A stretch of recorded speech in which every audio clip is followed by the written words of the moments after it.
Fala pessoal, tudo bem? Vamos começar uma aula aqui hoje sobre calorimetria. Então a gente vai falar sobre calor, sobre transferência de calor e sobre o que o calor pode causar no corpo. Quais são os efeitos da absorção de calor, da liberação de calor, o que o calor faz quando ele entra em contato com o corpo, tá? Então a primeira coisa que a gente vai conceituar aqui é o que é calor. Pessoal, o calor nada mais é do que uma energia em movimento. Por que eu classifico como energia em movimento?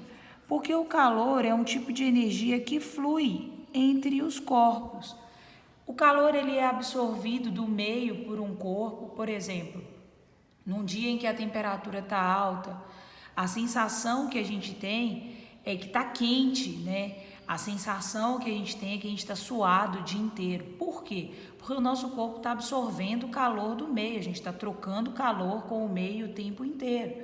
Da mesma forma que se o dia tiver com uma temperatura baixa, a sensação térmica que a gente tem é de frio, porque a gente está perdendo calor para o meio. Então, o calor é o tipo de energia que a gente fala que está em movimento. Ele flui de um corpo para o outro corpo de maneira espontânea até que ocorra o equilíbrio térmico, tá? Então, esse movimento do calor, ele é baseado na lei zero da termodinâmica.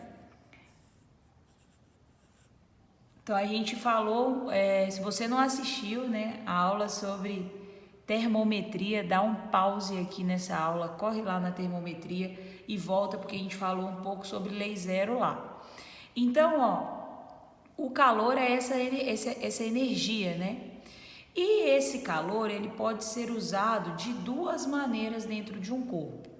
O corpo, ele pode absorver ou liberar calor e ter a sua temperatura variando. Então, ele absorveu o calor e variou de temperatura. Ou ele liberou o calor e variou a temperatura dele. Então, quando isso acontece, vamos pensar num exemplo. Você pegou uma caneca, colocou água e botou essa caneca no fogo. Então, você está aquecendo essa água. A água ela está então absorvendo calor e a temperatura dessa água ela vai começar a aumentar. Então, esse calor que a água absorveu está sendo usado para variação de temperatura da água, ok? Quando isso acontece, quando o calor ele é usado para variação de temperatura, a gente chama esse calor de calor sensível ou específico e representa ele por esse Czinho, C minúsculo, tá? E aí a gente consegue calcular quanto de calor um corpo precisa absorver ou liberar para ter a sua temperatura variada em determinada quantidade. A gente utiliza a equação do Q-macete. Esse Q aqui representa a quantidade de calor.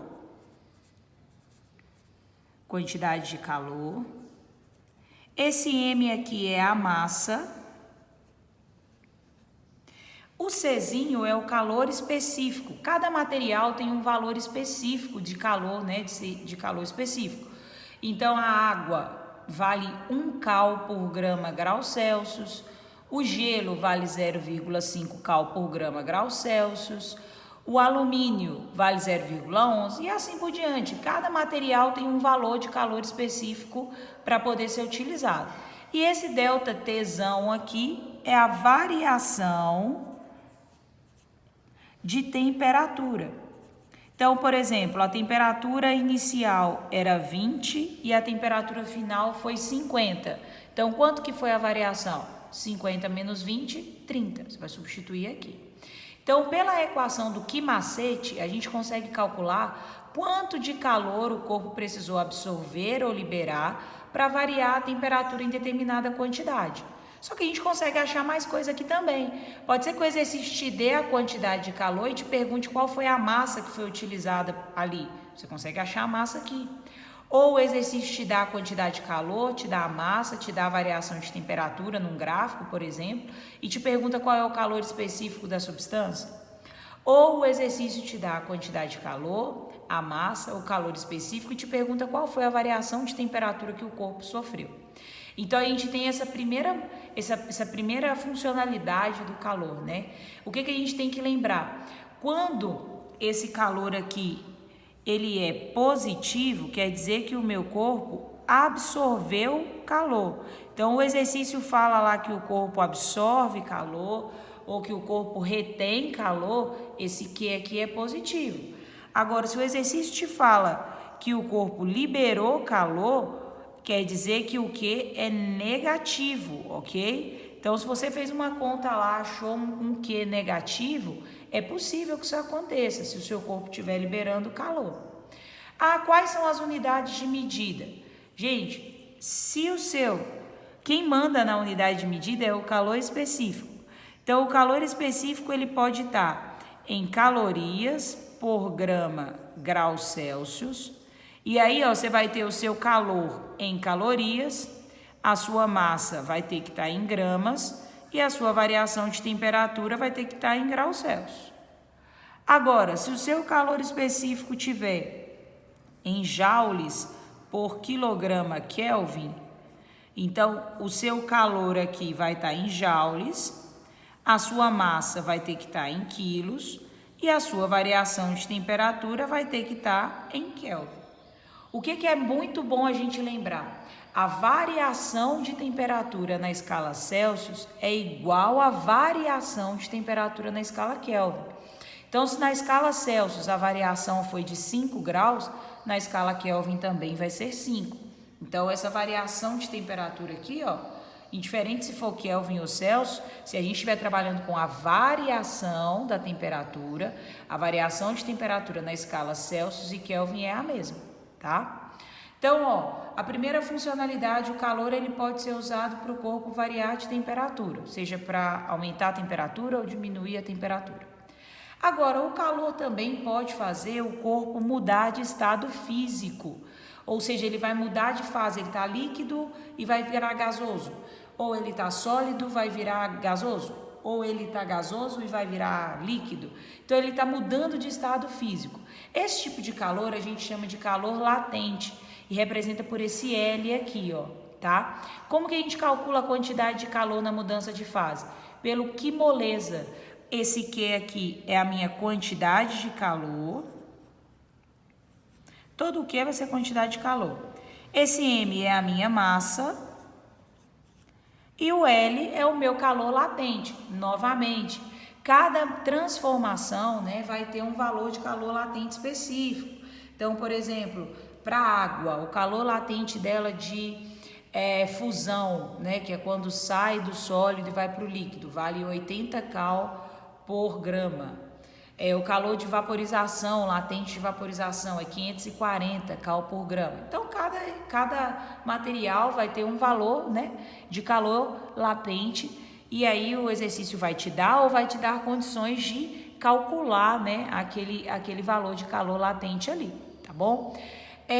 O que a gente tem que observar? Na mudança de estado físico, né, na mudança de fase, a temperatura ela permanece constante.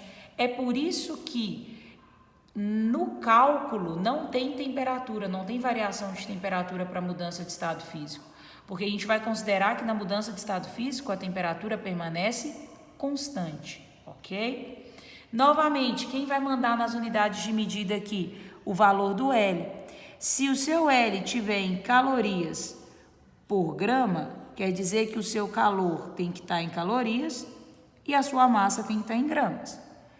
Mas o meu L está em joules por quilo. Então, quer dizer que o seu calor está em joules e a sua massa está em quilos. Tem como converter, gente, de calorias para joule? Tem. O fator de conversão é que uma caloria é aproximadamente 4 joules. Então, a gente consegue fazer uma regra de 3 aqui, né? Se uma caloria é 4 joules, 20 calorias é X. E aí você consegue converter o seu calor de calorias para joule. Às vezes o exercício te deu condições para você calcular, você achou a sua quantidade de calor lá em calorias. Só que é uma questão de marcar com X, né? Uma questão de múltipla escolha, e as alternativas estão todas em joule. Então você pega esse valor que você achou em calorias e converte para joule, não tem o menor problema. E para a massa, gente, a gente também tem o fator de conversão, né? 1 quilo são 1000 gramas. Então, você consegue fazer regra de 3 aqui também, né? Se 1 quilo são 1.000 gramas, 2 quilos são X. E aí você faz a conversão da massa se for necessário, tá? Muita atenção, gente, na unidade de medida.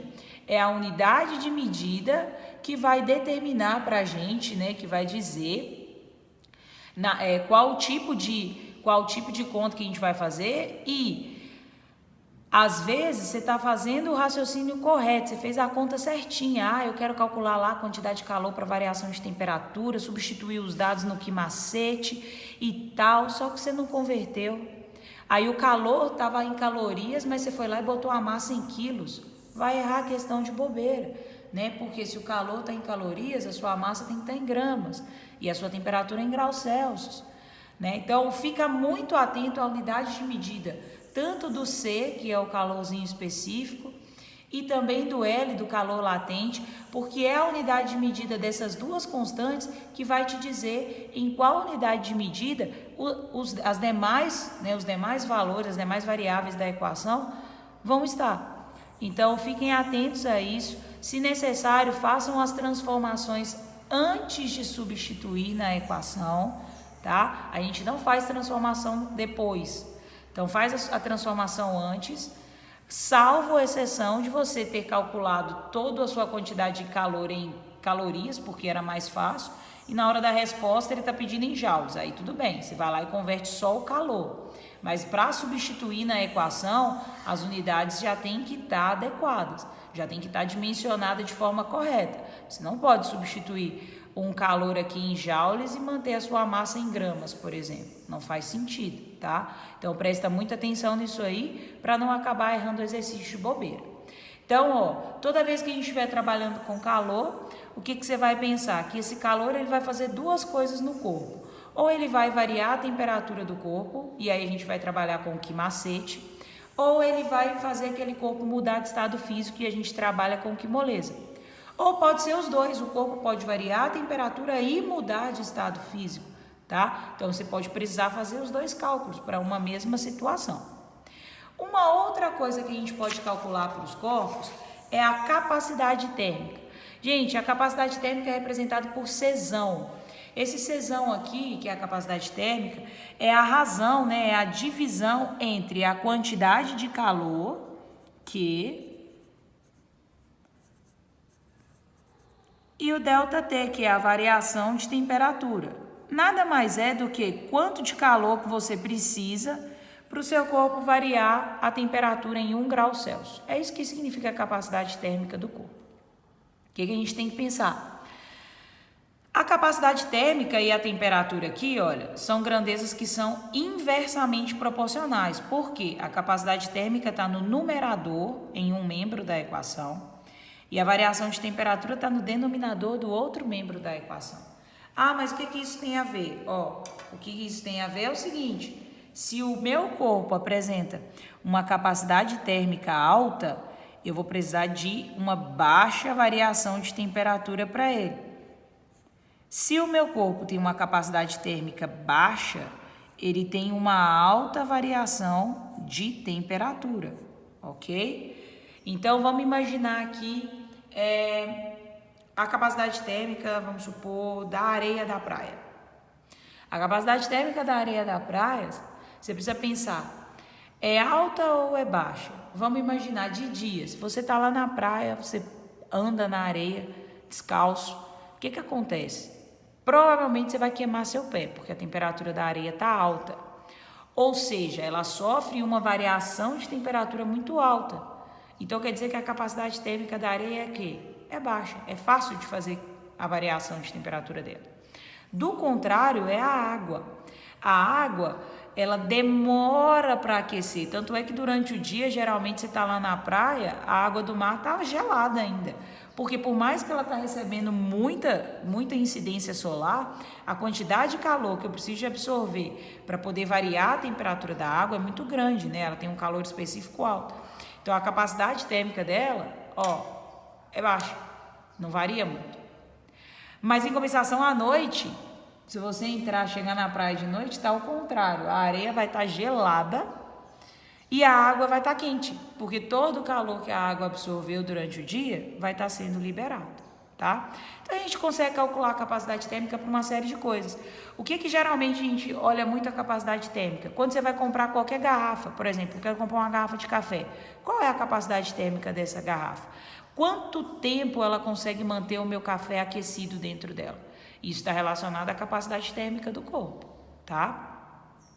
Eu tenho aqui uma garrafa que ela consegue manter o meu café aquecido por 12 horas. E tem uma outra garrafa que mantém o meu café aquecido por 5 horas. Poxa, a garrafa dos 12 horas tem uma capacidade térmica muito melhor do que a garrafa de 5 horas, certo?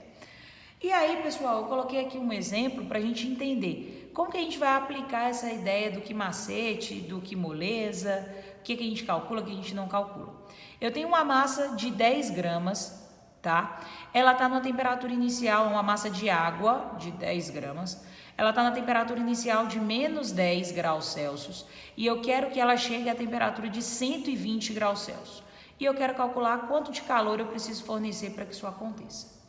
Então eu desenhei uma reta aqui, gente, que é a minha reta de temperatura, exatamente para a gente visualizar o que vai acontecer com isso. Então eu vou colocar aqui, ó, minha temperatura inicial menos 10 graus Celsius. A minha temperatura final, que é onde que eu quero que ela chegue, 120 graus Celsius. Só que se eu pegar a menos 10 graus Celsius, a água é gelo, né? Então eu tenho um gelo aqui a menos 10 graus Celsius.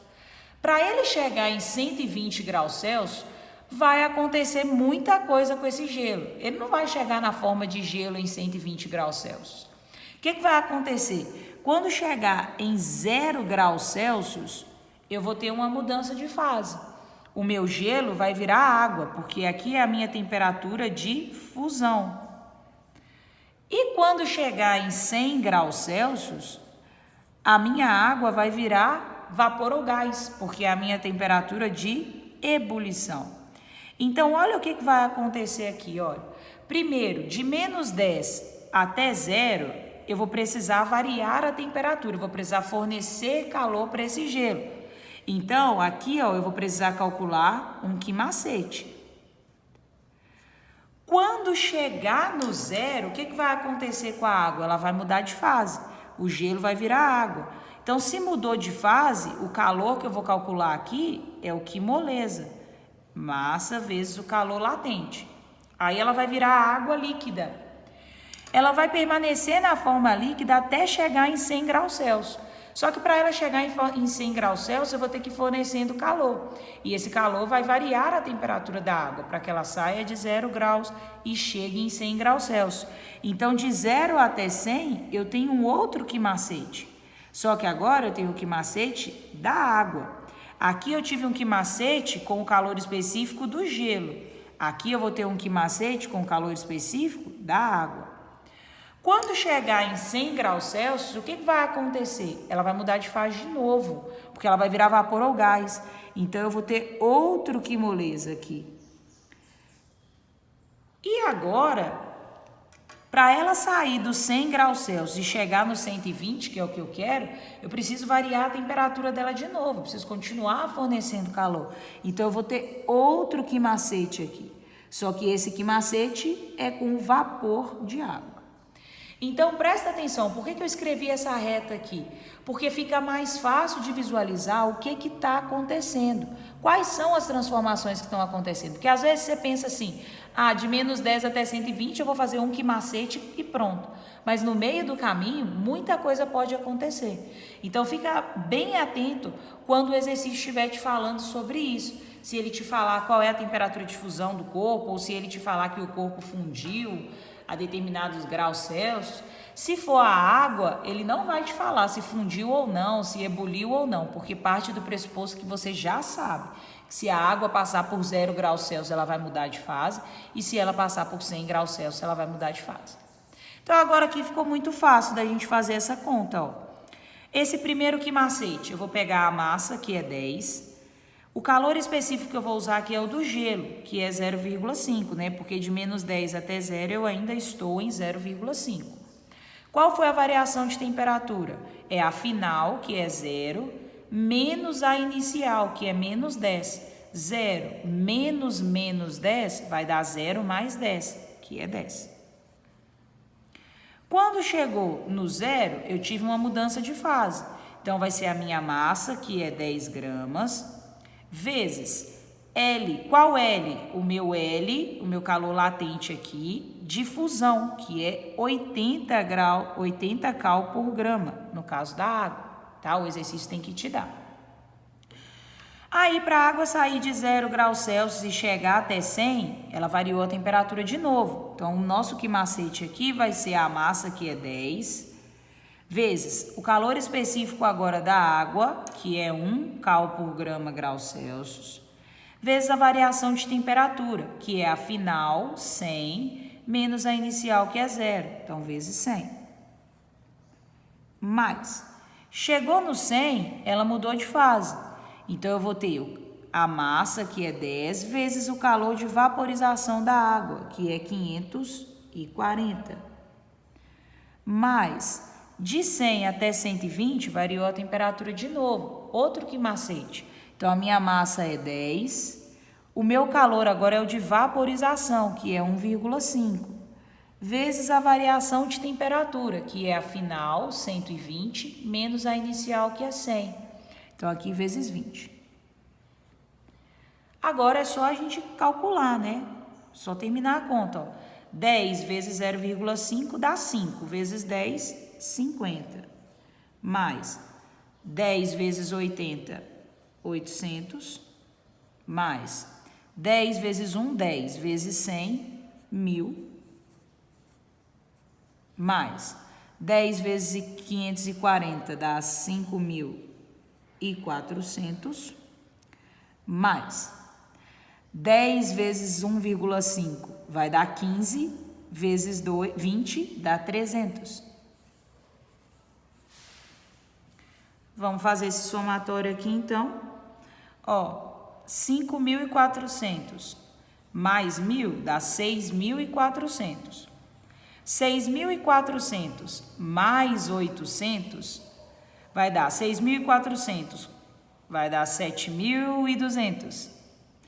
7.200 mais 300, 7.500.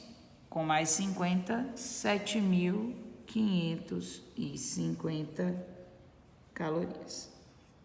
Então, essa é a quantidade de calor total que eu tenho que fornecer para a minha água aqui, para 10 gramas de água que está a menos 10 graus Celsius, chegar em 120, ok?